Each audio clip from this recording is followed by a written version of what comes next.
एक सिस्टर का बार बार एक ही कमेंट आ रहा है, खासकर कंपटीशन एग्जाम के लिए, कि दीदी कैसे पढ़ना चाहिए, क्या सही तरीका है, कितने घंटे पढ़ना चाहिए, कब पढ़ना चाहिए, प्लीज़ बताएं, जिससे कि हम अच्छे से एग्जाम निकाल पाएं और अच्छे नंबर ला सकें। आज का वीडियो उसी से रिलेटेड है, तो एक एक पॉइंट को आपको ध्यान से समझना है। तो सबसे पहले आपको अपना माइंड सेट चेंज करना होगा। इसका रीज़न है क्योंकि हमारी जो स्कूल टाइम की पढ़ाई होती है वो शुरू से लेकर के इंटर तक हमें बस रटना सिखाया जाता है। बहुत कम स्टूडेंट ऐसे होते हैं जो एक एक चीज़ को समझ के पढ़ते हैं, खासकर हाई स्कूल और इंटर तक, वरना ज़्यादातर बच्चे तो रट के ही अपना काम चला लेते हैं, क्योंकि उनको पता रहता है कि इसी सिलेबस में ही क्वेश्चन आ ही जाएंगे और आराम से पेपर निकल जाएगा। लेकिन जब आप कंपटीशन एग्जाम की दुनिया में आते हो तो ये दुनिया एकदम अलग होती है। यहाँ पे आपको रटने से काम बिल्कुल नहीं चलेगा, बिकॉज यहाँ पे कोई एक सिलेबस नहीं होता है, ना ही कोई एक टॉपिक होता है।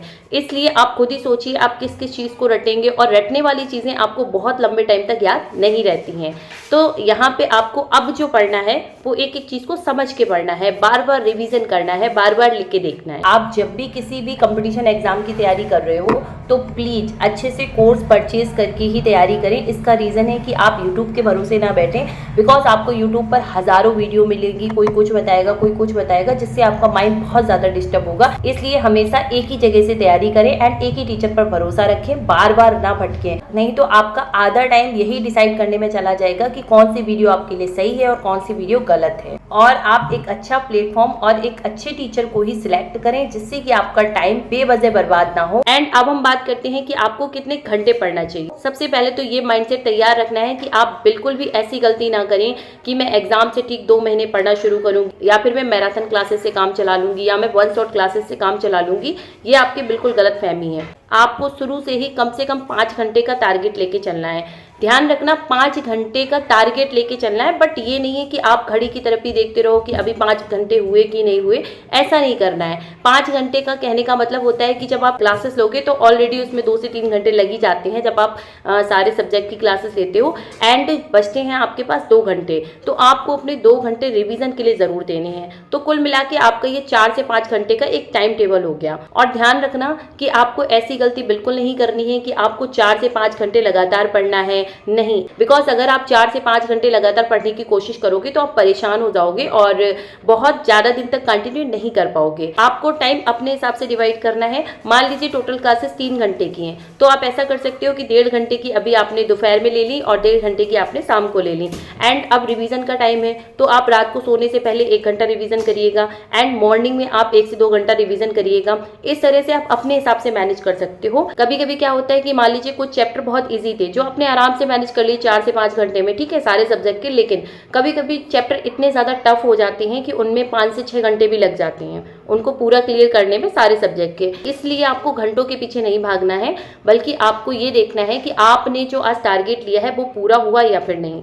अगर आप टारगेट के पीछे भागोगे तो डेफिनेटली आप आराम से कर पाओगे। सबसे पहले तो आपको रेगुलर क्लासेस लेनी है, बिल्कुल भी कंसिस्टेंसी को खराब मत करिएगा। ऐसा नहीं करना है कि आज क्लास ले ली, 2 दिन नहीं ली, फिर 2 दिन ले ली, 3 दिन नहीं ली, ऐसी गलती मत करिएगा। वरना क्या होगा कि आप पीछे का सिलेबस खत्म करेंगे, उधर आगे का सिलेबस बढ़ता जाएगा। इससे आपके दिमाग पे एक अजीब सा प्रेशर क्रिएट होगा। तो आपको ये कंसिस्टेंसी तो हर हाल में मेंटेन करनी है कि आपको डेली की डेली क्लासेस लेनी है, एंड आपको डेली का डेली रिवीजन करना है। और साथ ही में आपको क्या करना है, आप 1 वीक का टारगेट लेके चलिए, क्योंकि कहीं भी आप पढ़ रहे हो तो उसमें संडे की तो डेफिनेटली आपको छुट्टी मिलती है, ठीक है। आपको डेली क्या करना है कि जो आपने दिन में क्लासेस ली उनको आपको रात को सोने से पहले हर हाल में रिवाइज करके खत्म करना ही करना है। कुछ भी हो जाए आपको रिवाइज जरूर करना है, ठीक है।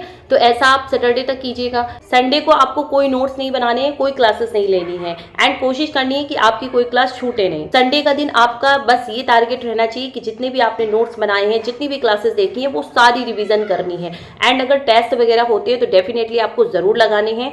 इससे क्या होगा कि आपका अच्छे से सिलेबस तैयार होता जाएगा। और एक सबसे इंपॉर्टेंट बात, टॉपर कैसे बनते हैं, टॉपर लोग क्या करते हैं। तो ध्यान रखना डियर, जब भी आप कंपटीशन एग्जाम की तैयारी करो तो कभी भी आपको अपने माइंड को ये नहीं कहना है कि मुझे टॉपर बनना है, मुझे फर्स्ट रैंक लानी ऑल इंडिया में, मुझे ये करना है वो करना नहीं, ये नहीं बोलना।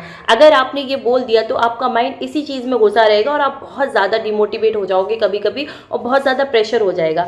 क्योंकि जब आप पढ़ने बैठते हो तो आपके साथ अक्सर ऐसा होगा, कभी बहुत ईजी सब्जेक्ट रहा, कभी बहुत आसानी से समझ में आ गया, कभी कभी ऐसा टॉपिक भी आएगा जिसे आप 2 2 से 3 बार पढ़ लोगे फिर भी नहीं समझ में आएगा, तो जो आपने अपने माइंड को टारगेट दिया था कि मुझे टॉपर बनना है, मुझे रैंक हासिल करनी है, फिर आप अगर नहीं कर पाते हो तो आप बहुत परेशान हो जाओगे। फिर आप ये सोचने लगोगे अब मैं कैसे करूंगी, अब मेरा क्या होगा। इसलिए याद रखना कि जो टॉपर लोग होते हैं ना, उनका बस एक ही रूल होता है कि वो लगातार पढ़ते हैं, वो अपनी कंसिस्टेंसी नहीं छोड़ते हैं, वो डेली रिवीजन करते हैं, डेली क्लासेस लेते हैं, डेली नोट्स बनाते हैं। वो ऐसा बिल्कुल नहीं करते हैं कि बिल्कुल एंड टाइम पे पढ़ना शुरू करते हैं। सच बताऊं तो कभी आप एक बार जरूर पूछिएगा, बहुत कम ही लोग ये बोलेंगे कि मुझे तो पहले से पता था मैं टॉपर बनूंगा। ऐसा नहीं होता है।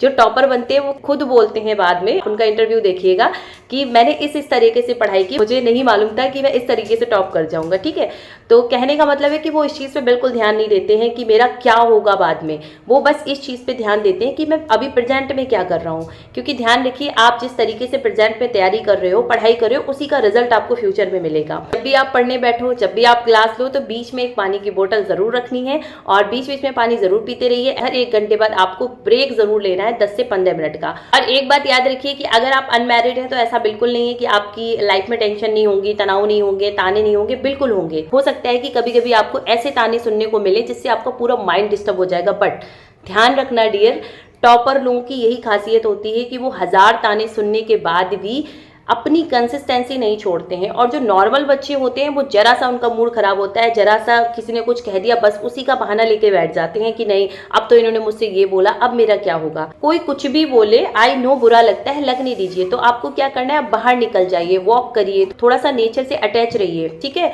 मंदिर जाइए, पानी वगैरह पीजिए, फिर से अपना कंप्लीट करिए। ध्यान रखिए, आपके पास इतना वक्त नहीं है कि आप इन तानों को लेकर बैठो या किसी ने क्या बोला आप उसका दुख मनाओ। इन सब तानों का एक ही जवाब होगा, वो होगा आपकी सक्सेस। और एक बात मेरी हमेशा याद रखना कि डियर, तालियों से पहले गालियों का दौर आता है। इस चीज को माइंड में अच्छे से बिठा लो।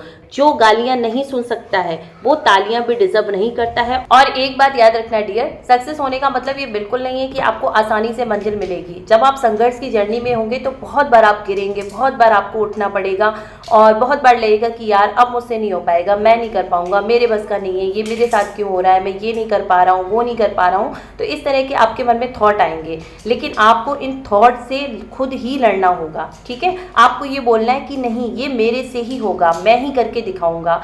ये जो निगेटिव थॉट है ये सब हमारे मन की चाल होती है और ये पूरी कोशिश करते हैं कि आप इन्हीं में फंस के रह जाओ, बट आपको फंसना नहीं है। आपको इन सबसे ऊपर उठना है और अपने आप पे भरोसा रखना है। और ये जो आपके संघर्ष की जर्नी में ये सब आपके साथ होगा, ये वो जर्नी तैयार हो रही है जिससे जब आप सक्सेस हो जाओगे तो दूसरों को बताओगे और वो लोग आपकी इस जर्नी से मोटिवेट होके आगे बढ़ेंगे। उन्हें लगेगा कि जब आप कर सकते हो तो वो क्यों नहीं कर सकते। दूसरों को देख के मोटिवेट होना बहुत अच्छी बात, लेकिन आपको उनके जैसा सेम बनने की गलती बिल्कुल नहीं करनी है। क्योंकि डियर, हर किसी की सिचुएशन अलग होती है, तो आपको अपनी सिचुएशन के हिसाब से चलना है। कुछ लोग क्या गलती करते हैं, किसी सक्सेसफुल इंसान की स्टोरी देख ली और उसने उसमें शेयर किया हुआ है कि वो दिन में ज़्यादा पढ़ता था या वो मॉर्निंग में ज़्यादा पढ़ता था, तो वो क्या करते हैं बिना सोचे समझे खुद भी मॉर्निंग में पढ़ना शुरू कर देते हैं और उन्हें लगता है कि जब ये मॉर्निंग में पढ़ के सक्सेसफुल हो सकते हैं तो मैं क्यों नहीं हो सकता। ये आपकी सबसे बड़ी गलतफहमी है। यहाँ पे आपको समझना होगा कि दिन में पढ़ना है, रात में पढ़ना है, सुबह पढ़ना है या शाम को या दोपहर में, वो आपकी चॉइस होनी चाहिए, ना कि दूसरे के हिसाब से।